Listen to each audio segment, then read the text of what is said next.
आज हम दुनिया के रिचेस्ट सोर्स ऑफ प्रोटीन की चर्चा करेंगे, वो भी वीगन है। दरअसल मैं इसको इंडिया में पहली बार इंट्रोड्यूस कर रहा हूं आप लोगों के सामने, इसलिए इस वीडियो को आखिरी तक सुने, क्योंकि अक्सर देखने में ये आता है कि लोग स्नैकिंग के अंदर चना या मूंगफली लेना पसंद करते हैं, खास तौर से मेरे डायबिटीज के मरीज या जो लोग प्रोटीन ज्यादा मात्रा में चाहते हैं, जैसे बॉडी बिल्डर, या फिर जिनको स्नैकिंग के अच्छे ऑप्शंस चाहिए, जो हेल्थ कॉन्शियस लोग हैं, तो उन्हें मैं देखता हूं कि वो मूंगफली या चने का सेवन करते हैं। परंतु आज जिस सोर्स का मैं आपके साथ में इंट्रोडक्शन कराने वाला हूं, वो इससे भी ज्यादा रिच है प्रोटीन में और इससे भी ज्यादा न्यूट्रिटिव वैल्यू रखता है, इसलिए इस वीडियो को आखिरी तक देखें। तो आइए इसको शुरू करते हैं, पर शुरू करने से पहले मैं आपको यह बताना चाहूंगा कि प्रोटीन की हमें आवश्यकता क्यों है। दरअसल प्रोटीन हमारे शरीर के अंदर बिल्डिंग ब्लॉक है। हमारे शरीर की ग्रोथ के लिए या रिपेयर के लिए इसकी आवश्यकता होती है और इसकी हर बॉडी में रिक्वायरमेंट करीब 0.821 ग्राम पर केजी बॉडी वेट है। मतलब किसी भी इंडियन इंडिविजुअल के लिए 50 ग्राम से लेकर के 80 ग्राम तक प्रोटीन की आवश्यकता है। पर अनफॉर्चुनेटली जब इसका सर्वे किया गया तो यह पाया कि एक आम हिंदुस्तानी पूरे दिन में 30 से 40 ग्राम तक ही प्रोटीन लेता है। तो हर इंडियन इंडिविजुअल प्रोटीन में डेफिशिएंट है और उस प्रोटीन को वो सब्स्टिट्यूट करता है कार्बोहाइड्रेट से। तो ऐसी स्थिति में हमारे समाज में आप देख रहे होंगे कि प्रोटीन और फैट को जब हम सब्स्टिट्यूट कर देते हैं कार्बोहाइड्रेट से, तो तेजी से मोटापा और डायबिटीज जैसी समस्याएं बढ़ती हैं। तो यह वीडियो खास तौर से डायबिटीज के मरीजों के लिए, बॉडी बिल्डर्स के लिए, या फिर जिनको हेल्दी स्नैकिंग ऑप्शन चाहिए उनके लिए बहुत ही इंपॉर्टेंट है और इसे आखिरी तक देखना इसीलिए जरूरी है। अब प्रोटीन के जो मेन सोर्स हैं वो कौन से हैं, पहले हम वो जान लें। प्रोटीन मेन आता है हमारे फूड से। तो फूड में इसको दो कैटेगरी में डिवाइड किया है, एक है नॉनवेज सोर्स, दूसरा है वेजिटेरियन सोर्स। नॉनवेज सोर्स के अंदर जितने भी नॉनवेज हैं, जैसे अंडा, चिकन, फिश, मटन या और दूसरे ऑप्शंस, सभी प्रोटीन के रिच सोर्स हैं। इनमें 20 से 30 ग्राम प्रोटीन पर 100 ग्राम होता है। परंतु अक्सर यह कहा जाता है कि जो एनिमल सोर्स से प्रोटीन आता है वो आपके बॉडी में इंफ्लेमेशन कर सकता है, खास तौर से जो रेड मीट है। तो मटन को इसलिए सेवन करने के लिए थोड़ा रेस्ट्रिक्ट किया जाता है। वहीं फिश के बारे में ओमेगा 3 फैटी एसिड के कारण ये इंफ्लेमेशन को काउंटर करता है। इस तरह की चर्चा आपने भी अक्सर सुनी होगी। पर as a whole non veg rich source of protein है। परंतु हमारे देश के अंदर जितने भी नॉन वेजिटेरियन हैं वो भी नॉन वेज उतनी मात्रा में कंज्यूम नहीं करते जितना यूरोपियंस या भारत के बाहर कंज्यूम किया जाता है। इसलिए जैसा मैंने बताया कि करीब 30 से 40 ग्राम प्रोटीन ही हम इंडियंस को मिल पाता है पर डे और हम प्रोटीन डेफिशिएंट हैं। अब जहां तक सवाल है वेज सोर्स ऑफ प्रोटीन का, तो इसके अंदर दालें, नट्स, बीन्स या मिल्क प्रोडक्ट जैसे पनीर, चीज, सोया प्रोडक्ट, सोयाबीन से बनने वाली चीजें, ये सभी रिच सोर्स ऑफ प्रोटीन है। इनमें करीब 15 से 25 ग्राम पर 100 ग्राम प्रोटीन होता है। पर वेजिटेरियंस के कई प्रोटीन सोर्सेस को बदनाम किया गया है।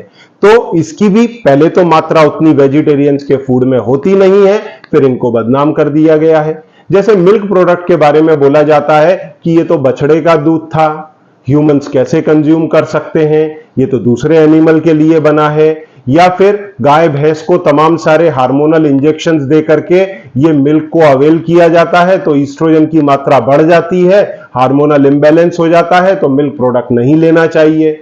फिर जहां तक सोया की बात आती है, तो सोया के लिए कहा जाता है कि ये जीएमओ है। फिर इसके अंदर कई एंटी न्यूट्रिएंट्स हैं, जबकि उन एंटी न्यूट्रिएंट्स का ट्रीटमेंट है, उनको हीट प्रोसेस से निकाल करके इसको ट्रीट किया जा सकता है, पर फिर भी उसको बदनाम कर दिया गया है। फिर इसके बाद में जो सबसे चीपेस्ट सोर्स ऑफ प्रोटीन एक वीगन के लिए हो सकता है वो है ग्लूटेन, जो गेहूं से आता है।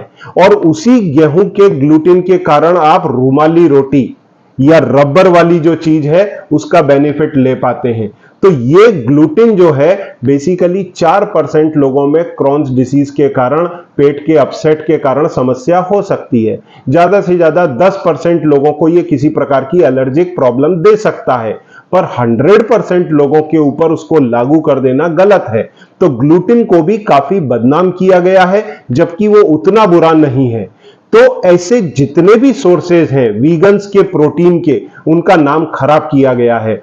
तो जहां तक सवाल है, हम इंडियंस के अंदर प्रोटीन का, चाहे वेज हो चाहे नॉन वेज हो, कुल मिलाकर 30 to 40 ग्राम प्रोटीन मिलता है। अब बची हुई मात्रा को फुलफिल करने के लिए हम सपोर्ट लेते हैं सप्लीमेंट्स का। तो सप्लीमेंट्स का सपोर्ट लेने के बजाय अगर हम किसी नेचुरल सोर्स से उस प्रोटीन को प्राप्त कर सकें तो हमारे लिए बेस्ट है। तो वो स्नैकिंग ऑप्शन मैं पहली बार इंडिया के अंदर आपके सामने लेकर के आ रहा हूं, और वो है एडामामे बीन्स। ये एडामामे बीन्स ड्राई फॉर्म में है, रोस्टेड फॉर्म में है, और अब ये अवेलेबल है अमेज़न पर और लॉन्ग लिव लाइव की साइट पर। Doctor Aaron's first time India में इसे इंट्रोड्यूस कर रहे हैं। ये रिच सोर्स ऑफ प्रोटीन है। इसके 100 ग्राम में करीब 46 ग्राम प्रोटीन है। इसके साथ में फाइबर की बड़ी मात्रा है, लगभग 14 ग्राम 100 ग्राम के अंदर। वहीं कार्बोहाइड्रेट मात्र 10 ग्राम है। तो ये आपके ब्लड शुगर को स्पाइक नहीं करेगा। मतलब जो एक सर्विंग 25 ग्राम की बनती है, उसमें मात्र 2 से 2.5 ग्राम तक आपको कार्ब आएगा, तो ब्लड शुगर नहीं बढ़ेगी। लगभग 4 ग्राम तक इसके अंदर फाइबर आएगा, तो ये रिच सोर्स ऑफ फाइबर है। इसके साथ में इसमें प्रोटीन करीब 11 से 12 ग्राम आएगा। तो ये आपके किसी भी प्रकार के सप्लीमेंट को रिप्लेस करने की ताकत रखता है, और इसको आप स्नैक्स के रूप में इवनिंग में, दोपहर में, शाम में, इवन रात में कभी भी खा सकते हैं। तो देखिए कितना क्रंची है ये रोस्टेड फॉर्म में है, ग्रीन कलर का है। आप आवाज सुन सकते हैं इसके क्रंच की, ठीक है। दूसरा, जो लोग मॉर्निंग के अंदर स्प्राउट्स लेते हैं तो इसकी भेल बनाई जा सकती है, जिसे मैं अभी आपको सामने बना करके दिखा रहा हूं कि ये कितनी आसानी से तैयार किया जा सकता है। देखिए मैंने इस प्लेट के अंदर सारे सैलेड्स ले लिए हैं, जिसके अंदर गाजर, टमाटर, काकड़ी, प्याज और थोड़ा सा पत्ता गोभी और बीट, साथ में थोड़ी सी मिर्ची और धनिया इसमें रखा है। इन सभी चीजों को मैं बाउल के अंदर ले लेता हूं। ये मैंने सारी चीजें इसमें पहले से ही मेजर करके रखी थी, ये सारा मैंने इसमें डाल दिया है। अब इसमें मैं ऐड करूंगा एडमा बीन, जो आप डायरेक्ट भी खा सकते हैं और इसका सैलेड बना के भी खा सकते हैं। अब इसके साथ में मैं मसाले डालूंगा, जिसमें मैंने लाल मिर्च पाउडर, साथ में नमक, अमचूर पाउडर और हल्का सा काली मिर्च पाउडर रखा है। ये मैंने सारा इसके अंदर मिक्स कर दिया, और अब मैं इसमें नींबू निचोड़ रहा हूं विटामिन सी के लिए। तो ये मैंने नींबू इसके अंदर निचोड़ दिया, और ये मेरी जो भेल है वो बनकर के तैयार हो गई। इसको हम मिक्स कर लेंगे। तो ये इतना आसान है भेल को बनाना। ये देखिए, ये भेल बनकर के तैयार हो गई है। अब इस भेल के अंदर ये प्रोटीन रिच है, फाइबर रिच है, आपके ब्लड शुगर को स्पाइक नहीं करेगी।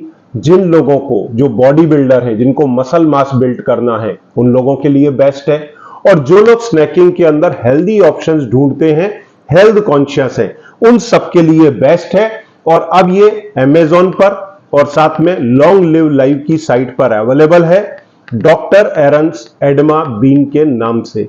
इसको आप इजीली अवेल कर सकते हैं और इसके बेनिफिट्स ले सकते हैं। Thank you very much.